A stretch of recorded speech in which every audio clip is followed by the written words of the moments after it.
هنعمل النهاردة ان شاء الله مع بعض كوكتيل بطريقة بسيطة جدا وسهلة وسريعة. هتوفر عليك كتير جدا، يعني بكيلو فاكهة، بكيلو كده من كل نوع انت بتحبيه هتعملي كمية كبيرة جدا. هتوفر عليك في عزايم رمضان ان شاء الله. كل سنة وانتم طيبين. رمضان خلاص يعني يعتبر ما عادش الا حاجة بسيطة. آه، بتوفر عليكي بقى لأولادك كمان. بكمية بتعمل كمية جميلة جدا. بس ان شاء الله قبل ما نشوف الطريقة بتاعتنا، الشكل باين قدامكم واضح. هنشوف الطريقة هنعملها النهاردة ان شاء الله. انا هعمل معاكم بطريقة، وفي طريقة كنت عملتها هشاركها معاكم ان شاء الله. لو حتى بالكلام ممكن تستفادوا. الطريقة دي كنت عملتها كده مع نفسي لأولادي بالليل. فلقيتها حاجة بسيطة جدا وسهلة، وممكن تعملها بالشكل اللي انت شايفاه، يعني شكلها حلو وبسيطة. يعني بتفاحتين اتنين وصابعين موز، مفيش اكتر من كده. والكواية اللي انتوا شايفينها اللي انا زوقت على الوش ده، لو حابة تشوفوا نوع عصير واحد جدا، يعني بكيلو جوافة عملت الشكل اللي انتوا شايفينه. لو حابة تعرفي الطريقة خليكي معايا ان شاء الله، وانا هحكي لك عليها وهقولك عملتها ازاي واحنا في الفيديو. بس قبل ان شاء الله ما نبتدي الطريقة بتاعتنا، هنصلي على رسولنا الكريم عليه افضل الصلاة والسلام، ونسلم على حبايبي برا مصر وداخل مصر. ازيكم حبايبي، عاملين ايه؟ يا رب تكونوا في احسن حال. النهارده ان شاء الله هنعمل مع بعض الطريقه طريقه جميله جدا وحلوه، هتستفادي منها الايام اللي جايه كلها في رمضان. بتحتاج الحاجات كتير، وعايزين نعملها بطريقه تكون حلوه وبسيطه وسهله. ونبسط كده على نفسنا الامور، ما نعملهاش يعني بطريقه تكون صعبه، يعني على اي ست بيت تعملها بطريقه بسيطه جدا. كلنا عارفين الكوكتيل مش تايهين عنه يعني. بس انا قلت برضو نعملها بمكونات تكون بسيطة. شفتوا الكوبايات دي؟ انا وريتكم كده اللي انا كنت هستخدمه، الفاكهة والعصير اللي كان عندي. آه هتعملي كمية حلوة. الكوبايات دي جميلة جدا، انت لو اشتريتيها هتوفر عليك كتير جدا. انا كنت بوريهم لك، انا بشتريهم بالشكل اللي انت شايفاه ده. بتشتري الكوبايات الصغيرة والكبيرة بسعر واحد، يعني الصغيرة ديت بتشتري الكيس فيه 50 واحدة بالغطيان بتاعتهم ب45 جنيه. والصغيرة يعني ديت سعر واحد. الكيس فيه 50 واحدة، 50 كوباية.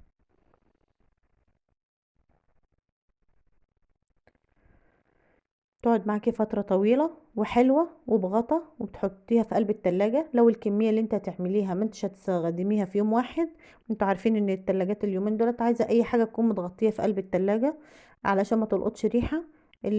لو انت حابة تستغني خالص عن الكوبايات وتستخدمي الكاسات اللي عندك مفيش مشكلة. بس انا قلت برضه اشارككم الفكرة هي حلوة، وكمان هتنفعك في عزايم رمضان، وهتنفعك في اي مناسبة عندك. ولو حابين تعملوها مشروع مربح جدا وكويس. الكوبايات على حسب المكان، الكوباية الكبيرة على حسب المكان اللي انت بتبقي فيه، في بتتباع ب15 وفي ب10. والكوباية الصغيرة لو هتتباع ب5 برضو كسبانة كسبانة. يعني انا كان معايا كيلو ونص تفاح، ومعايا 2 كيلو موز، والطبق التاني اللي فيه المانجا دول كانوا حبيتين مانجا اتنين بس. الاتنين دولت هيعملوا معايا 25 كوباية كبيرة. تمام. العصير بقى اللي كان موجود معايا فراولة ومعايا مانجا ومعايا جوافة. هتقولي لي امال موفرة ازاي؟ اصبري معايا بس وانت هتشوفي هتبقى موفرة ازاي. الفراولة احنا عارفين ان لسه طالعة وسعرها غالي جدا، يعني طالعة ب40 جنيه وب50 جنيه الكيلو. تخيلي اي فاكهة في اول مطلعها كده بتبقى غالية قوي. انا ما كانش معايا من اللي انا كنت مخزناه، ما كانش معايا الا كيس واحد، والكيس ما كانش هيجيب الكمية اللي معايا. عملت كده على البوتاجاز، جبت كوباية مية، وجبت معلقتين نشا ومعلقة دقيق ابيض، دوبتهم كويس. وجيت قمت مولعه النار وسويتهم حلو. اول غلوه وطفيت عليهم، بيبقى القوام معاكي تقيل كده. بتاخديه اول ما بيهدى شويه يبرد بس من السخونيه، بتاخديه على كميه الفراوله اللي عندك بالسكر بتاعها وبتضربيها. بتديكي يعني عملت معايا الشفشق اللي انتوا شايفينه ده، وكان معايا كمان شويه صغيرين كمان في كوبايه. اي نوع عصير حابه تقليه وحابه تخلي القوام بتاعه تقيل، اعملي التجربه وصدقيني مش هتبان الطعم فيها خالص، وطعم العصير هيبقى حلو، يعني مش هيبقى وحش، ومش هيبان في الكوكتيل خالص. الفاكهة اللي انت حابة تحطيها حطيها. انا كنت قطعت التفاح معايا وحطيته، وحطيت العصير زي ما انتوا شفتوا كده، وقطعت الموز. هنا يعني شوفي، من 2 كيلو موز عملت الكوبايات دي، وتفضل معايا هعمل كوبايات صغيرة هتشوفوها معايا. هعمل 11 كوباية صغيرين بالكمية اللي معايا. احنا عارفين ان عصير الجوافة دلوقتي رخيصة مش غالية، يعني التخزين اللي عايز يخزن دلوقتي رمضان او يخزن كده، تبقى موجودة عنده في التلاجة يبتدي يخزن. هي موجودة بكترة دلوقتي، اللي احنا في اوقات الفراولة بنخزنها، وفي اوقات المانجا برضو. المانجا دلوقتي رفعت، لان كان اوقاتها الايام اللي فاتت. والوقت الجوافة موجودة، وموجودة بسعر حلو برضو. في اول طلوعها كانت غالية، كانت الكيلو فيها ب20، دلوقتي بقت الكيلو ونص ب10، وساعات بتجيبها كمان الكيلو ب5. فحاولي ان انت توفري احتياجات بيتك واللي انت محتاجاه. انتوا عارفين ان العصير بتاع الكوكتيل بيبقى تقيل، لازم يبقى تقيل. فزي ما انتوا شايفين كده بتحطها طبقات. الالوان اللي انت محتاجاها، الوان العصير كتيرة اللي متوفر عندك ومتاح عندك، يعني لو حتى مش عايزة تحطي المانجا ما تحطهاش، هو يبقى في منتهى الجمال. طبعا كلكم عارفين وكلكم بتشتروا الكوكتيل من المحلات، ما بيبقاش فيه كمية الفاكهة ديت، ده بيبقى معلقتين كده في الكوباية من تحت. الوقت شوفي بقى انت حاطه فاكهة قد ايه. الكوبايات معاكي مليانة، وعملت كمية حلوة. انا عملت 25 كوباية من الكبار، وهرجع اعمل 11 كوباية من الصغيرين، وهتشوفي الكمية كلها زي ما شفتها كده في الاول معانا. انما اللي كان عليه الكيوي ده عملته بطريقة تانية خالص. كلنا عارفين وكلنا مش تايهين ان اوقات كتيرة مبيبقاش موجود عندك الفاكهة، يعني بتبقى خلاص في التشاطيب مش موجودة، اللي عندك حاجة بسيطة. وكلنا عارفين سهرات الشتاء، بتبقى زي ما بيقولوا كده الليل طويل. فاولادك بيبقوا بيذاكروا محتاجين اي حاجه حلوه تعمليها لهم. فطبعا فتحت التلاجة ما لقيتش فيها الا تفاحتين وثلاث صوابع موز بالظبط وواحده كيوي. طبعا دول ما يعملوش حاجه خالص، بس ان شاء الله هتسمي الله كده وهتيجي تبص هتلاقيهم يعملوا معاكي حاجه كويسه جدا وحلوه. طبعا الكوبايات ديت بغسلها، يعني لما اكون بعملها لعيلتي كده بلمها تاني وبرجع اغسلها وبنشفها وبعينها تاني. بتستخدميها مرة واتنين وتلاتة، ما بتقولش لا. الكوباية حلوة وشكلها حلو. ما كانش بقى عندي اللي هو كيلو جوافة واحد، ضربته عصير وقمت جايباه. بتقسميه كده على حسب الالوان اللي انت هتعملي. انا عملت لونين اتنين. الالوان الطعام اللي موجودة في المطبخ دلوقتي بقت موجودة ومتاحة على طول، يعني لانها سعرها كمان رخيص مش غالي. ان كانت بودرة او ان كانت سايلة اللي موجود عندك. انا اللي كان متاح عندي بودرة، فكنت شارياها، يعني ده رخيصة جدا. بتشتري كده ب5 جنيه، بيفضل عندك مدة طويلة. اي لون بقى انت حباه. عملت اللون اللي هو لون المانجا، اللون الاصفر، وعملت اللون الاحمر، لون الفراولة. بتقسمي كده العصير الجوافة اللي انت عملتيه وبتلونيه الالوان اللي انت حباه. تمام.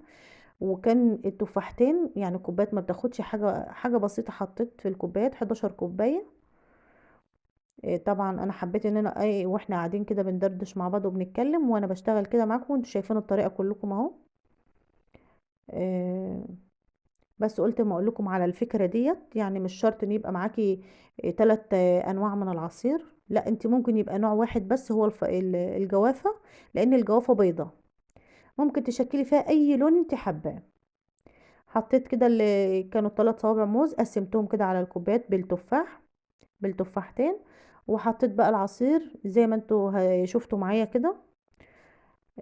حطيت الاحمر وحطيت الاصفر، ورجعت بقى معلقتين 2 كريم شانتيه.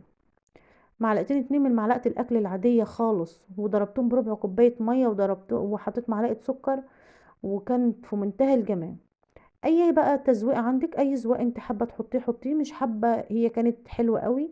الكيوي طبعا لو كنت قطعت الواحده ما كانتش هتكفي 11 كوبايه. عملتها شرايح رفيعه خالص، وحطيتها على الوش زي ما انتوا شفتوا المنظر معانا، وهتشوفوه برضو في الاخر في الصور الاخرانيه. بس فكره جميله جدا وحلوه قوي. وعلى فكره لو موجود عندك ضيوف وعملتها، يعني هي في منتهى الجمال. طبعا هتقولي لي ان ريحه الجوافه بتبقى نفاذه قوي، مع الكلام اللي احنا حاطينه ده كله مش هتحسي باي حاجه خالص. هنا بقى كانت كنت مستعجله قوي وكنت حابه اصور لكم، فكان الكريم شانتيه حطيته في قلب الفريزر، فكسلت ان انا اقلبه كده. هو دي ما تعمليش الحركه ديت لانها هتبقى صعبه عليكي قوي، بس هتشوفوا كده ان انا هضرب شويه تانيين واعمل. كلنا عارفين كريم الشانتيه بيتعمل ازاي. بس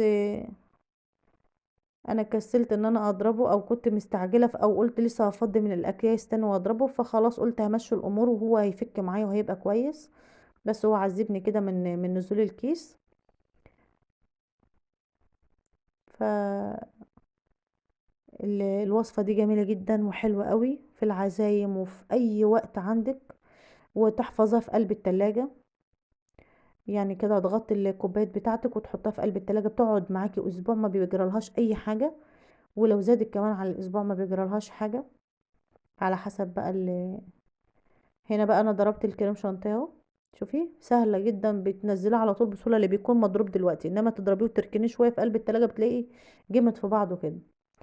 دي بقى اللي زوقي بقى زي ما انت حابه، حابه تسيبيها ساده زي ما هي مفيش مشكله، هي بقت جميله جدا. بس هنا كانت الاكياس ديت في ايدين كده ولادي بيبقوا ياكلوها بسكوتات صغيره كده، فقلت ان انا هعمل بها. ويعني ده رخيصه جدا، ده بجنيه الكيس، بجنيه.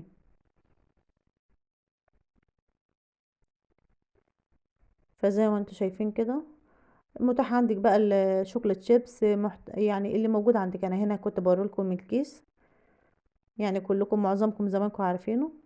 ذوقي بقى الذوق اللي يعجبك. بس لو الحاجات دي مش هتتاكل في يومها، حاولي خالص تجتنبي بقى البسكوتات اللي انا هحطها دي. ليه؟ لانها بتطرى، بتبقى طريه. حبيت ان انا اقول لكم كده على اللي انا عملته وتجربتي كده، وجميله جدا بقولك بتنفعك في اوقات كتيره. دي البسكوتات بقى، ورخيصه برضو مش غاليه، ده العلبه من دي ب10 جنيه، وبتعمل معاكي كميه حلوه قوي. الحاجات ديت لو وفرتيها كده كل ما تيجي نازله كده تشتري طلبات تجيب الحاجات دي بتفيدك حلو قوي، وبتزين الحاجه بتاعتك. يعني مش معنى ان احنا نحط كده تقولي لي ده كده وفرت ايه بقى، ما وفرتش حاجه، لا ده بالعكس بتوفري، وما بتخلصيش الكميه كلها في مره واحده. ده انا عملت الكميه اللي معايا ومعايا كمان تعمل مره واتنين كمان، وكلكم عارفين. والحاجات دي رخيصه يعني، والوقت الاولاد عادوا بياكلوها يعني. يعني افضل بكتير من كيس الكلبز او اللي هما بياكلوه، ما عادش حاجه رخيصه. بس انتي هتعملي في البيت شوفي الكميه قد ايه. يعني انا عامله 25 كوبايه من الكبيره. لو بتشتريها بس ب10 جنيه، مش هقولك بخمس مش هقول ب15. لو بتشتريها ب10 جنيه، لو عندك بس ضيوف جولك وحبيتي ان انت تشتريها، شوفي انتي 25 كوبايه تشتريهم بكام. ادا بس كده شوفي، دخلنا في رقم مهول. وتخيلي بقى الكوبايات الصغيره ديت انت عملت كمان 11 كوبايه صغيرين، لو في 5 جنيه كده شوفي قد ايه. لا ده انت بقى بكيلو تفاح هتعملي كميه حلوه قوي. واولا او وقت التفاح المصري لما بيبقى موجود بنعمل بيه، بيبقى في منتهى الجمال. مشروع مربح مربح من الدرجه الاولى، و... وبحاجات بسيطه من قلب البيت بتعمليها. يعني انا قلت لك انا عملت 11 كوبايه، كانوا بتفاحتين اتنين وبثلاث صوابع موز، مش اكتر من كده، وبكيلو جوافه ضربته عصير. عملت 11 كوباية، شكله في منتهى الجمال، حلو قوي وموفر، اقتصادي يعتبر من الدرجة الأولى. يعني مش معنى ان احنا بالشكل ده يبقى مش اقتصاد، لا هو اقتصادي. لان انت يوم ما تعملي مش هتعملي كمية زي اللي انا عاملاها مثلا، او لو عملتي حتى كمية زي اللي انا عاملاها برضو اقتصادي. انت لو جايلك كمية الضيوف ديت مش الفاكهة اللي انت عملت بها لو جيتي تحطيها مش هتكفي، وهتبقى مكسفة، يعني هتبقى حاجة تكسف كده. لا بالعكس، انت دي لو حطيتيها حاجة كده مشرفة، حاجة كويسة، حاجة قيمة، حاجة شكلها حلو وشياكة. كلنا بندور في الأوقات اللي احنا فيها نعمل حاجة تكون شكلها حلو وتكون شيك وطعمها في منتهى الجمال. جربيها بالطريقة اللي انا قلتلك عليها، وبقي لو لقيتيها وحشة خلاص الغي الاشتراك من عندي. لو لقيتها وحشة ومش عاجباك، ولو لقيتها حلوة يا ريت تكتبي لي كومنت حلو ودعوة حلوة كده منك. ويا رب الفكرة توصل اللي انا حابة اوصلها لكم. بحاجات بسيطة في قلب بيتنا هنعمل اللي احنا بنشتريه من بره بالغالي وهنوفر. ويا ريت ما تنسونيش في اللايك والاشتراك، واشوفكم في رعاية الله وفي اسعد حال يا رب العالمين.